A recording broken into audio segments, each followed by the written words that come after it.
Islamic ইতিহাসে জ্ঞানচর্চায় মুসলিম নারীদের অবদান কেমন ছিল?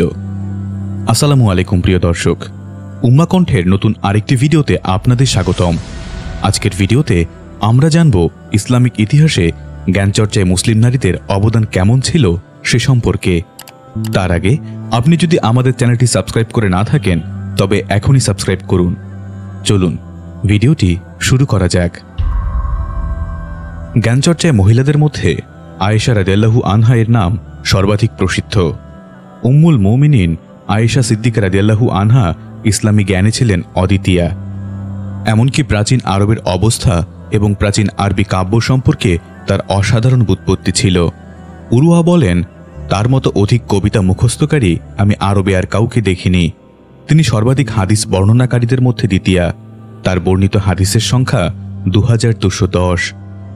মুফতি আমিমুল ইহসান, আসমাউর রিজাল, ঢাকা আল বারাকা লাইব্রেরি, 1983, পৃষ্ঠা 22-23। যে 8 জন সাহাবী সর্বাধিক সংখ্যক হাদিস বর্ণনা করেছেন তাদের মধ্যে আয়েশা রাদিয়াল্লাহু আনহা তৃতীয়। অনেক বিশিষ্ট সাহাবী ও তাবী তার কাছে শিক্ষা গ্রহণ করেছেন। আসমাউর রিজাল নামক গ্রন্থগুলোতে নবী সাল্লাল্লাহু আলাইহি ওয়াসাল্লামের লক্ষাধিক সাহাবীর মধ্যে 1000 সাহাবীর জীবন বৃত্তান্ত লেখা হয়েছে।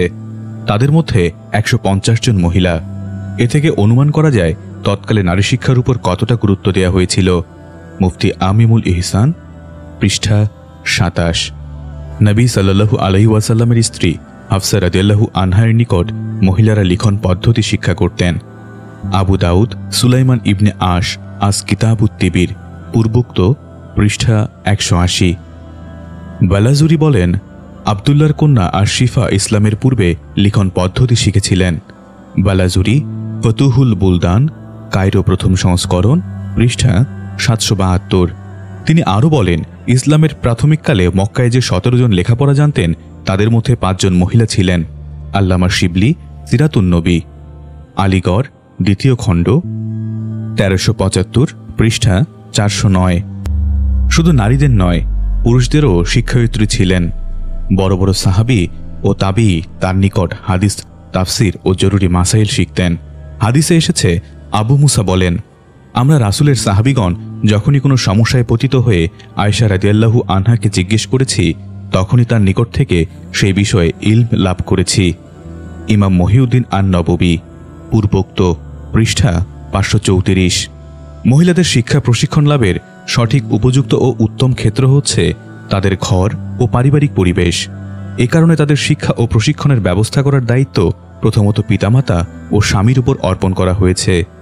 এ পর্যায়ে রাসূল সাল্লাল্লাহু আলাইহি ওয়াসাল্লামের একখান নির্দেশের ভাষা এই, তোমরা তোমাদের পরিবারবর্গের নিকট চলে যাও, তাদের সঙ্গে বসবাস করো, তাদের জ্ঞান শিক্ষা দাও এবং তদানুযায়ী আমল করার জন্য তাদেরকে আদেশ করো। মোহাম্মদ আব্দুর রহিম, নারী, পূর্বোক্ত, পৃষ্ঠা 51-52।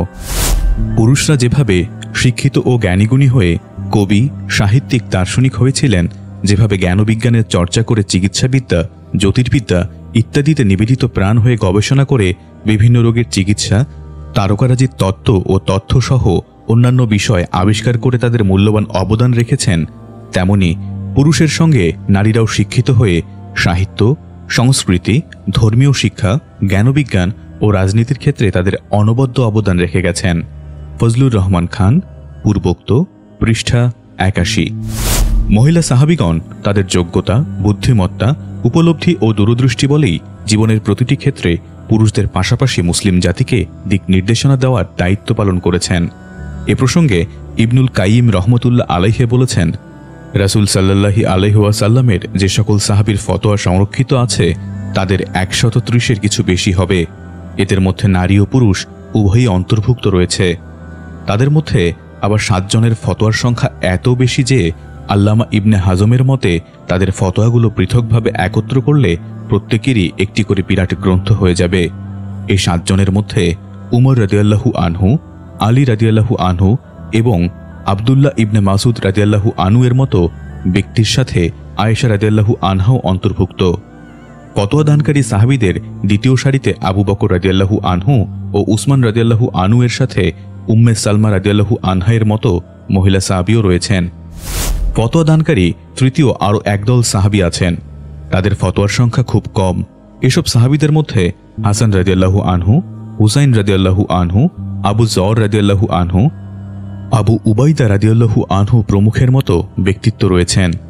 এই দলের মধ্যে উম্মে আতিয়া রাদিয়াল্লাহু আনহা, হাফসা রাদিয়াল্লাহু আনহা, উম্মে হাবিবা রাদিয়াল্লাহু আনহা, সাফিয়া রাদিয়াল্লাহু আনহা, লাইলা বিনতে কায়েস রাদিয়াল্লাহু আনহা, আসমা বিনতে আবু বকর রাদিয়াল্লাহু আনহা, উম্মে শরীফ রাদিয়াল্লাহু আনহা, খাওলা বিনতে তাওরিদ রাদিয়াল্লাহু আনহা, উম্মে দারদা রাদিয়াল্লাহু আনহা, মাইমুনা রাদিয়াল্লাহু আনহা, ফাতিমা দারিয়াল্লাহ আনহা, ফাতেমা বিন কায়েস রাদিয়াল্লাহু আনহা, জাইনাব বিনতে উম্মে সালমা রাদিয়াল্লাহু আনহা, উম্মে আয়মান রাদিয়াল্লাহু আনহা, উম্মে ইউসুফ রাদিয়াল্লাহু আনহা, গামিদিয়া রাদিয়াল্লাহু আনহা প্রমুখ মহিলা সাহাবীও অন্তর্ভুক্ত আছেন।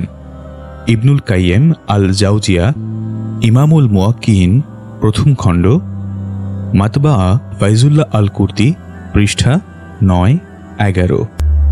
মদিনার বিখ্যাত ফকিহ উরওয়া ইবনে জুবায়ের এবং প্রসিদ্ধ মুহাদ্দিস কাসিম ইবনে মুহাম্মদ রাদিয়াল্লাহু আনহা সম্পর্কে ইমাম ইবনুল ইমাদ আল হাম্বলি লিখেছেন, যারা আয়েশা রাদিয়াল্লাহু আনহা থেকে হাদিস গ্রহণ করেছেন এবং তার নিকট হাদিস সম্পর্কিত জ্ঞান লাভ করেছেন, এরা দুজনও তাদের শামিল। তারা আয়েশা রাদিয়াল্লাহু আনহা এর মতো ও সিদ্ধান্ত কখনো অগ্রাহ্য করতেন না, বরং তার মতামত ও সিদ্ধান্তের মধ্য থেকে মাসালা উদ্ভাবন করতেন। ইবনে ইমাদ হাম্বলি, শারজাতুজ জাহাব, পৃষ্ঠা 62।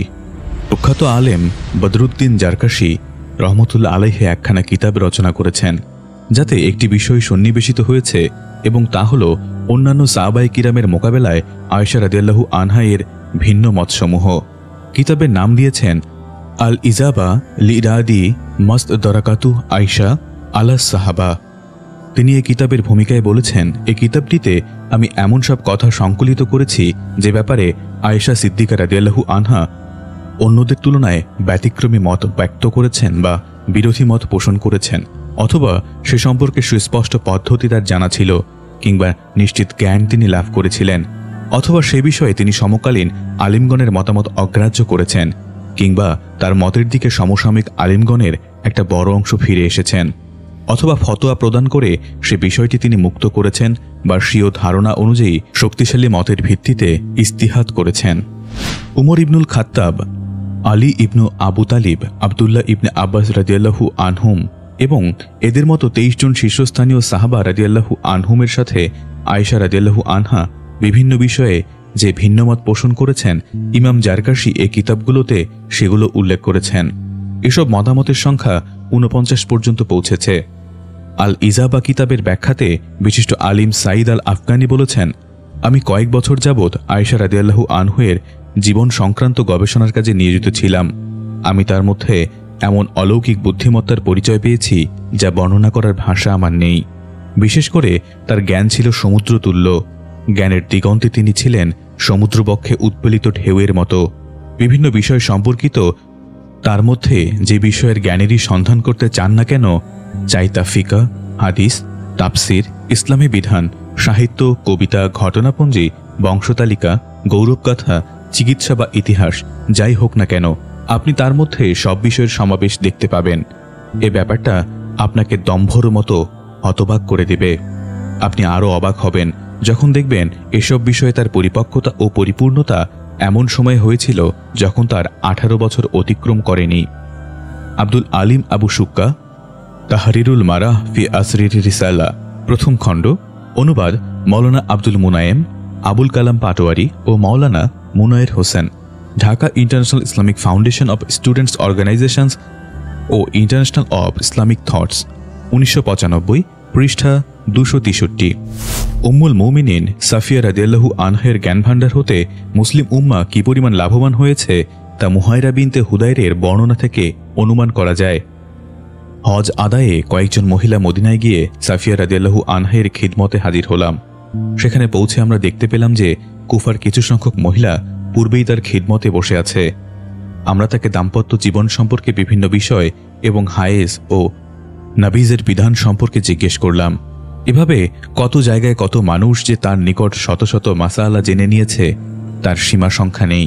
ইমাম আহমদ ইবনে হাম্বল, মুসনাদ, 6ষ্ঠ খণ্ড, প্রাগুক্ত, পৃষ্ঠা 330। প্রিয় দর্শক, এই ছিল আজকের ভিডিও। আপনাদের কেমন লাগলো তা অবশ্যই কমেন্টে জানাবেন। যদি আমাদের ভিডিওগুলো ভালো লেগে থাকে তবে সাবস্ক্রাইব করতে ভুলবেন না। ইনশাআল্লাহ আগামী ভিডিওতে আবার দেখা হবে। ততক্ষণ পর্যন্ত আল্লাহ হাফেজ।